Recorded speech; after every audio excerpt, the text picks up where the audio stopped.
আসসালামু আলাইকুম রহমতুল্লাহি ওয়া বারাকাতুহু। বিসমিল্লাহির রহমানির রহিম।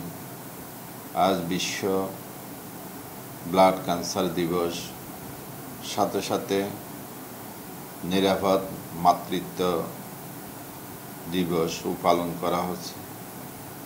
ন্যাশনাল এনভায়রনমেন্ট হিউম্যান রাইটস ফাউন্ডেশনের পক্ষ থেকে সিটিজি টাইম এবং চ্যানেল কর্ণফুলী সাইমা প্রপার্টিসের পক্ষ থেকে দেশবাসীকে শুভেচ্ছা ও অভিনন্দন জানাচ্ছি। আমরা প্রতি দিবসকে সামনে রেখে জাতির উদ্দেশ্যে কিছু কথা তুলে ধরি। দেশের কল্যাণে আমরা যেহেতু কাজ করে যাচ্ছি, মানুষের কল্যাণে কাজ করে যাচ্ছি এবং গরিব অসহায় মানুষের পাশে দাঁড়াচ্ছি, সেজন্য কিছু না কিছু কথা আমরা তুলে ধরতে চাই। ব্লাড ক্যান্সার দিবস, ব্লাড ক্যান্সার এটা প্রাথমিকভাবে আমাদের দেশে নির্ণয় করা সম্ভব হচ্ছে না। বিশেষ করে চট্টগ্রামে এই ব্লাড ক্যান্সারের পরীক্ষাগুলি ঢাকা থেকে করে আনতে হয়, পার্শ্ববর্তী দেশ ভারত থেকে করতে হয়, কিন্তু আমাদের এখনও ভালোভাবে এই যে পরীক্ষা নিরীক্ষা হচ্ছে না। আমরা অল্প দিনের মধ্যে হয়তো আশা করতে পারি মা শিশু হাসপাতালে এই ব্লাড ক্যান্সারের রোগীর জন্য ক্যান্সার হাসপাতাল যদি পূর্ণাঙ্গভাবে করা হয়ে যায়, শেষ হয়ে যায় কাজগুলি, তাহলে আমরা কিছু সেবা পাব। এটা মারাত্মক ব্যাধি। এই ব্যাধিটা মানুষের শেষ করে দিয়ে, জীবনটা নষ্ট করে দিয়ে। দুনিয়ায় বেঁচে থাকলেও অনেক কষ্টের মধ্যে বেঁচে থাকতে হয়। ব্লাড ক্যান্সার মানুষেরা বেশি কষ্ট পাচ্ছে। এই রোগটা বৈজ্ঞানিকরা কী কারণে হয় এখনও নির্ণয় করতে পারে নাই। আমরা জানি ভেজাল খাদ্য, ফরমালিনযুক্ত খাদ্য, এগুলি সেবনের কারণে মানুষের বেশিরভাগ খাদ্য দ্রব্যের মাধ্যমে ব্লাড ক্যান্সারটা হয়ে থাকে। আমরা বলি থাকি, কিন্তু আসলে এই ব্লাড ক্যান্সার কী কারণে হয় এখনও নির্ণয় করা যায়নি।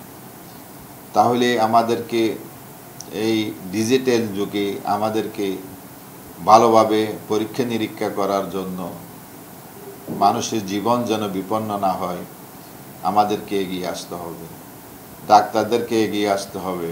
আমাদের চট্টগ্রামে এখনও ভালোভাবে এই যে হাসপাতালগুলিতে ক্যান্সারের সেবা ক্ষেত্রে অনেক দূর এখন পিছিয়ে আছে। আমাদেরকে অনেক দূর এগিয়ে আসতে হবে। দরকার প্রয়োজন হলে বিদেশ থেকে সাহায্য নিয়ে, যে ডাক্তারদের পরামর্শ নিয়ে আমাদেরকে এগিয়ে আসতে হবে। এইভাবে মানুষের জীবন নষ্ট হইতে পারে না।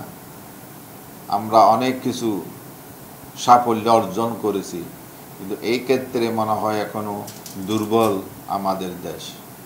তাই আমরা মনে করব ক্যান্সার এই রোগীদেরকে বাঁচানোর জন্য আমাদেরকে এগিয়ে আসতে হবে। আমরা সরকারের পাশাপাশি আমরা যারা মানবাধিকার এবং মানুষকে সেবা দেওয়া সেবা সংস্থাগুলি কাজ করে যাচ্ছেন, তাদেরকেও এগিয়ে আসতে হবে, পরামর্শ দিতে হবে। যেখানে সম্ভব সেখানে আমাদেরকে নিজের স্বনির্ভরতা এনে আমরা আমাদেরও কিছু করণীয় আছে কিনা আমাদেরকে সেই ভেবেচিন্তে কাজ করার জন্য অনুরোধ জানাচ্ছি। আজকের এই মহান দিবসে আমরা চাই একটি সুন্দর সমাজ, মানুষের জীবন যেন নষ্ট না হয়, প্রতিটা রোগের চিকিৎসা যেন বাংলাদেশে পায়, সেই আশাটুকু রাখতে চাই। সাথে সাথে গর্ভে অনেক সন্তান, অনেক মা মারা যাচ্ছে।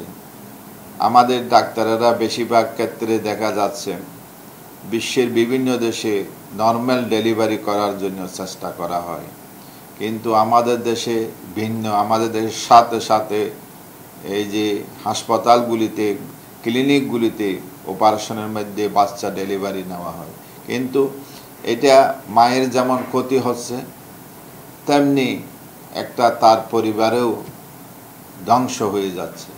অপারেশন রোগীটা অনেক দিন কষ্টের মধ্যে জীবন যাপন করতে হয় এবং তার জীবনটা অর্ধেকভাবে সে বেঁচে থাকা লাগে, তাহলে বিভিন্ন রোগ ব্যাধি তার সৃষ্টি হয়।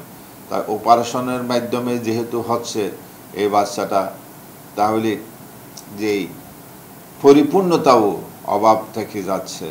তাই আমাদের দেশের এই মাতৃত্ব দিবসে আমরা অনুরোধ করব, যারা গাইনি ডাক্তার আছে টাকার লোভে না পড়ে সাথে সাথে অপারেশনের যে ব্যবস্থাপনা আপনারা করতেছেন এটা বন্ধ করা হোক।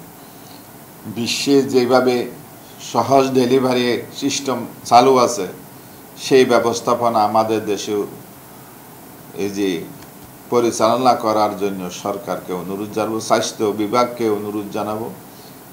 এই যে সাথে সাথে এই যে অপারেশন করা একটা মানুষের জীবন নষ্ট করে দেওয়া, একটা ভালো মানুষের জীবনটা নষ্ট করে দেওয়া। তাই অনুরোধ করব, এই মাতৃগর্ভে যারা ডেলিভারি ক্ষেত্রে সাথে সাথে অপারেশন না করার জন্য টাকার লোভে পড়ে অনেকেই অপারেশন করে ফেলে, এটা যেন না হয় সেই দিকে লক্ষ্য রাখার জন্য আমি স্বাস্থ্য বিভাগ এবং স্বাস্থ্যমন্ত্রীকে অনুরোধ জানাবো। আমরা সাথে সাথে ক্যান্সার এবং মাতৃত্ব দিবসকে সবাইকে আবার ধন্যবাদ জানাই এবং আমরা সচেতন হওয়ার জন্য অনুরোধ জানাই। আমরা আমাদের বক্তব্য এখানে শেষ করলাম। আল্লাহ হাফেজ।